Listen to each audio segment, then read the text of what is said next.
5 years ago, the world's media suddenly changed their story about sub-Saharan Africa. We've been hearing 50 years of bad stories from Africa. And suddenly the media were full of Africa rising.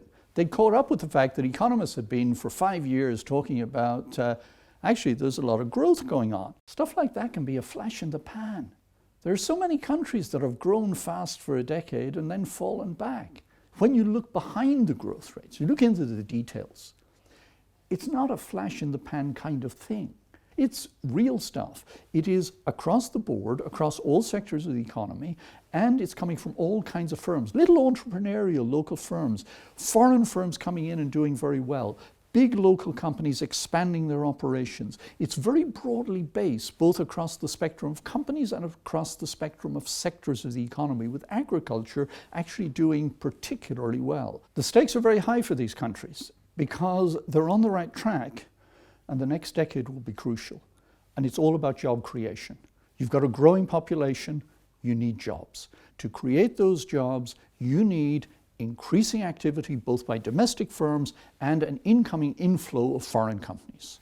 Attracting those foreign companies, the business of FDI, foreign direct investment, is the heart of the whole story, because every country that has successfully industrialized in the past 50 years has done so with a huge input of FDI.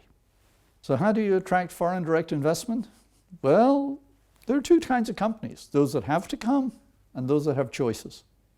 Sometimes you've got oil and gas. You're bringing in multinational oil companies, they're going to come because the oil and gas is here. Your job in that case is a job of getting maximum employment generated from that, integrating your local companies into the supply chain of those multinationals. That's the job of a local content unit. The second kind of job is attracting multinationals that have choices, general industrial companies. They're looking for a country in sub-Saharan Africa that will form their medium-term platform for selling throughout the region. Countries want these companies, and they compete in terms of the operating environment they offer. The job of an investment agency doesn't end when the company arrives.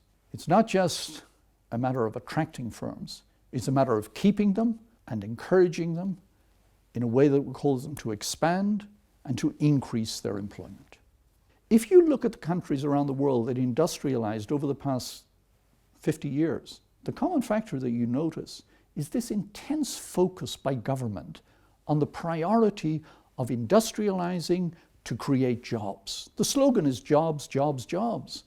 And the Ethiopian government has been remarkably consistent in putting together a series of efforts, all of which are aimed at the same goal of massive job creation over the next decade. And they're looking long term, they're looking a decade ahead. They're investing hugely in infrastructure in order to provide a better operating environment. They're asking themselves, what are the three pillars that are stopping us from advancing? The three pillars are land, logistics, power. And there's a recipe, if you can make it work, which is to build a successful industrial park. Key thing with industrial parks is that you solve those three problems simultaneously, because you can have a single dedicated customs channel. You've automatically solved your power problem because you just make sure there's good power supply to the park. In terms of land, well, obviously, you've got plots within the park, you've solved the land problems. So the question is, why doesn't everybody just build industrial parks? The answer is, it's not easy, because getting the system to work is still hard.